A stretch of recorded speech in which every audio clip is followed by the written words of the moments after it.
This is the training for Summer Food Service Program, or SFSP, for the 2025 summer school session for Raytown School District. Site personnel minimum training requirements include discussing the purpose of the SFSP program, site eligibility, congregant and rural non-congregant meal services, meal service requirements, meal pattern requirements, site operations, record keeping, the duties of a site monitor, as well as civil rights. So the Summer Food Service Program is a federal USDA child nutrition program. In the state of Missouri, it is administered by the Department of Health and Senior Services, Community Food and Nutrition Assistance Division. And the purpose of the Summer Food Service Program is to help ensure that children continue to receive nutritious meals when the regular school year sessions are not occurring. Sponsors include local, public, or private nonprofit organizations. So such as like us, a school district. It can also be a church or any other public or private nonprofit organization. To be a SFSP sponsor, there is an application approval process that occurs. Meals are free to all students. And there are also federal reimbursement dollars that sponsors receive to cover the administrative and operating costs that occur from operating the program. We are going to go over site eligibility. So there are different ways of operating a summer food service program site. There are open sites, and an open site qualifies when at least 50% of the children in the area qualify for free or reduced price school meals. So the operations of an open site is that any child who comes to an open site that's under the age of 18 receives a free meal. And that is on a first come, first serve basis on meal availability. There's also restricted open sites.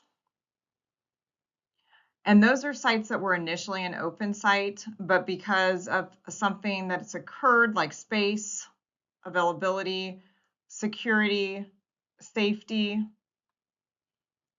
the site's attendance is now limited or restricted, so they're no longer a fully open site. There's also closed enrolled sites.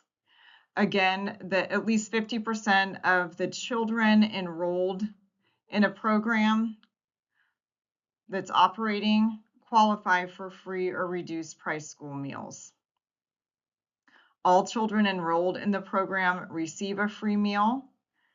So in a closed enrolled site, those sites are closed to the community at large, and the students that they're servicing are in an enrolled program. So that is how we operate. All of our children for our summer school sites are enrolled. So we operate a closed enrolled sites at our summer school sites. Another type of site that can operate SFSP are camps. A residential or non-residential day camp can offer food service as part of an organized program for their enrolled children. And again, all the children that qualify for free or reduced price school meals receive a free meal.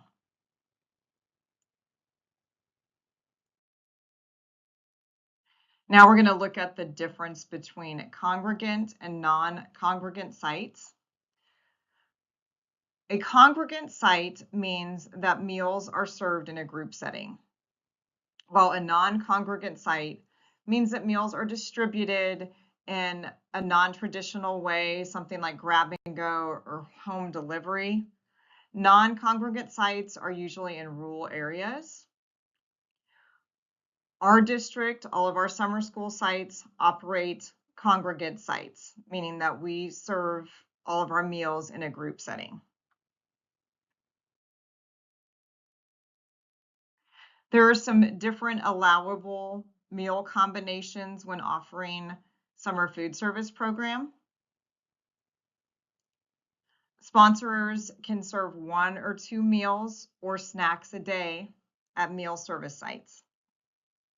Sponsors can choose a combination of allowable meal combinations, although you cannot serve lunch and supper on the same day. So looking at that chart, a sponsor can choose breakfast only, lunch only, supper only, snack only. Can choose a combination of breakfast and lunch, which is what we are going to be doing for our summer school sites. An option is also breakfast and snack, breakfast and supper, lunch and snack, supper and snack, or 2 snacks.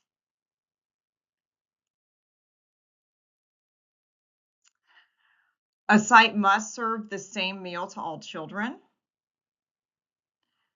The meals must be eaten on site, except for any approved field trips. And those field trips must be approved by the state. So when we fill out an application, we have to include the field trips and they must be approved by the state. A minimum of 1 hour must elapse from the end of one meal service to the beginning of another. So for us, when we end breakfast, there must be 1 hour before we start our lunch meal service. For the meals to be reimbursable, they must contain all the required components.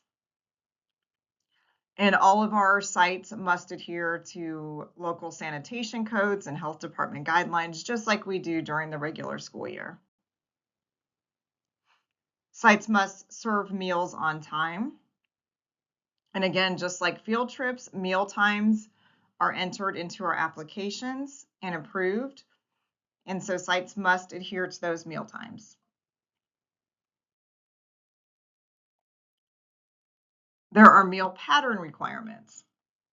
Summer food service program meal pattern requirements differ slightly from national school lunch and school breakfast meal pattern requirements.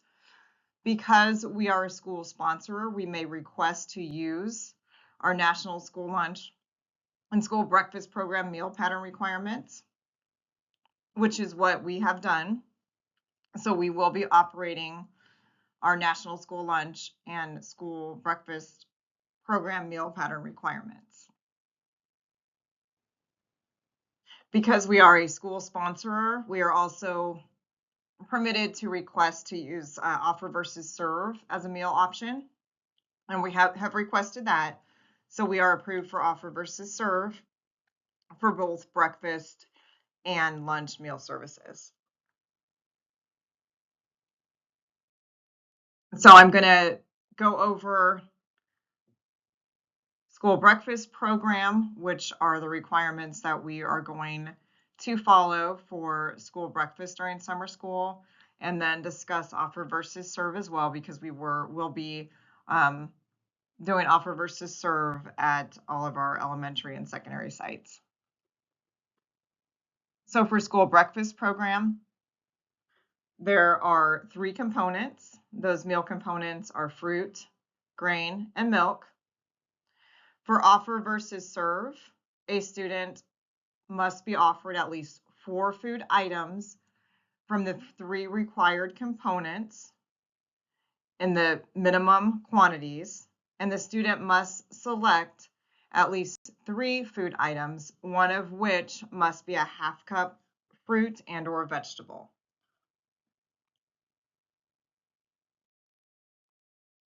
So for the National School Lunch Program, which is what we will be operating for lunch service,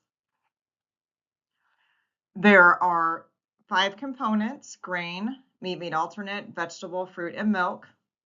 And we must offer all 5 components to every student. The student for offer versus serve must select at least 3 of those 5 meal components, one of which must be a half cup fruit and or vegetable.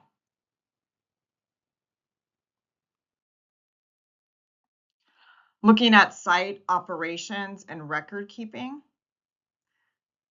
one requirement is what we are doing right now, personnel training.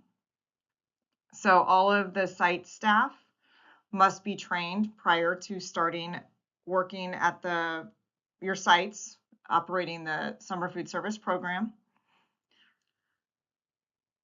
And like I said, what we're covering here is the minimum requirements for site personnel. There are also daily record keeping requirements. That includes daily meal count forms. So for our sites, that would be our point of service. That is how we track our daily meal counts. We also are required, just like we do during the regular school year, to maintain menu production records.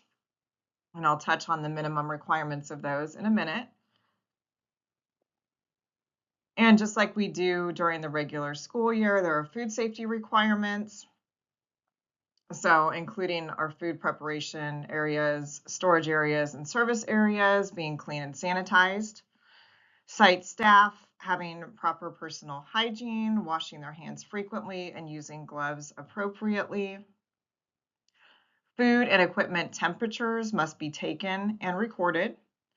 And then the temperature of food must be taken during preparation and during holding. For record keeping, all of summer food service program records must be kept on file for 3 years plus the current school year. Going back to production records, there are minimum requirements the Department of Health sets for SFSP production records. Those minimum requirements include listing all the food items used. With that, listing the serving sizes for each item served. Listing the total amount of food prepared in their specific quantities. Maintaining production records for all of the meals and snacks that are served.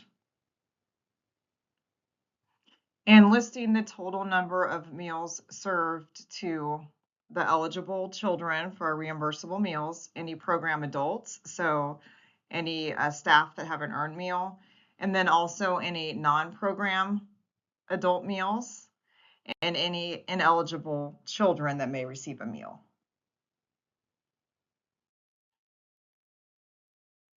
We're also going to look at the duties of a site monitor.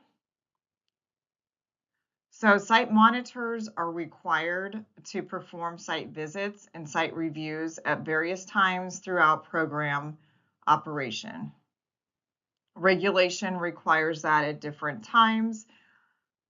Pre-operational site visits are required prior to opening a new site. All of our sites have operated SFSP in the past, so we will not be doing any pre-operational site visits. And when I say site monitors, it would be one of us from the Nutrition Services Office, so Dana, myself, possibly Andrea would be doing those site visits. So a site visit or a site review is required within the first 2 weeks of operation. And then a site review is also required within the first 4 weeks of operation. So over our 20 days of summer school, the Nutrition Services Office will be completing those required site reviews twice throughout the session, the summer school session.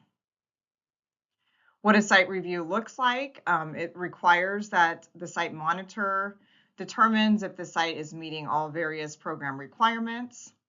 So we should be observing a complete meal service from beginning to end, including preparation of meals, the meal service, and cleaning up after meals.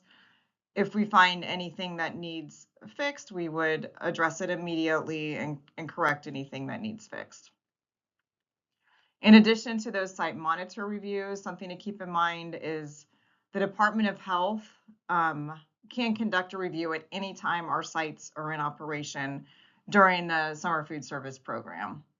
So that's why those site monitor reviews by us are important, so we can identify anything that may need corrected and correct that at the time it's occurring.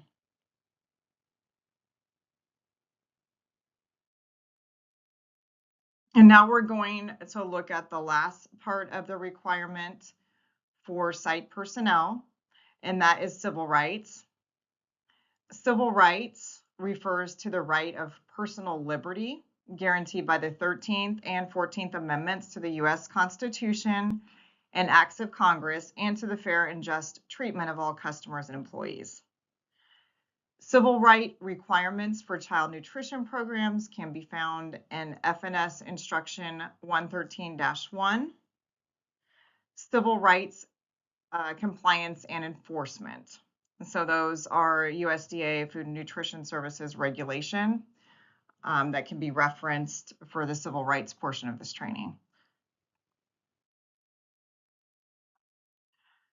So some of the guidelines we follow for civil rights with our USDA child nutrition programs is that all participating sponsors must inform potential participants of the availability of summer food service program. In addition, all sponsors and their sites are required to complete annual training of all staff on civil rights requirements of SFSP. And these civil rights requirements are the same for National School Lunch, School Breakfast Program, and all of the programs that we run. Our staff have already completed civil rights training, which would be the video training completed at the beginning of the 24-25 school year. All of our staff will complete the training again for the 25-26 school year when you guys return in August. So I am going to go ahead and go over all the key points of civil rights, but we do not need to watch the video at this time. One requirement of civil rights is that we display in a prominent place at all of our sites the "And Justice for All" poster, which everyone has at their sites, and it is right there on the screen as well. We also are required to make program information available to the public upon request.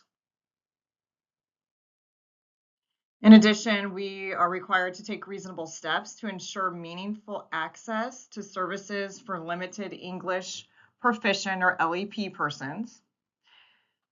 We are required to ensure program translations are accurate concerning the availability of nutritional benefits of the program. And we also need to make reasonable modifications in policies and procedures to ensure individuals with disabilities have equal access and effective communication when accessing the program.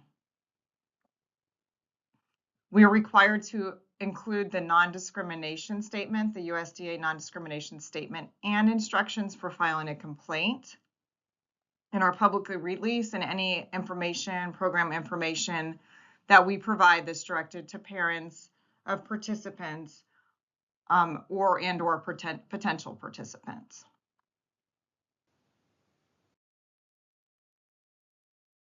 Regarding complaint procedures, all civil rights complaints, written or verbal, shall be accepted and forwarded to either the Department of Health and Senior Services Community Food and Nutrition Assistance Division or directly to the USDA.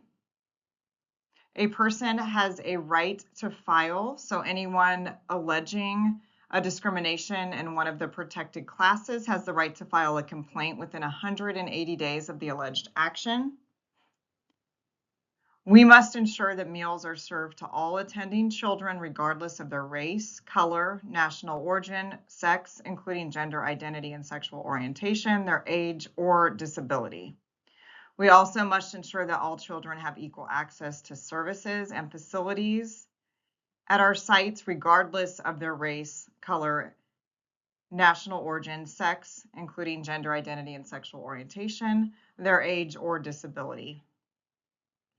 As a SFSP sponsor, we are also required to collect ethnic and racial data from our participants once per year. And this is the USDA non-discrimination statement. This is found on any program materials for any of the USDA child nutrition programs that we operate. It also includes the complaint procedure on there and where to send a complaint to the USDA by mail, fax, or email. With that, at the bottom, it mentions this institution is an equal opportunity provider, which is a shortened version that we are allowed to include on our program materials if the statement itself does not fit. And that concludes the requirements for site personnel training for Raytown Schools SFSP 2025 summer school. Thank you.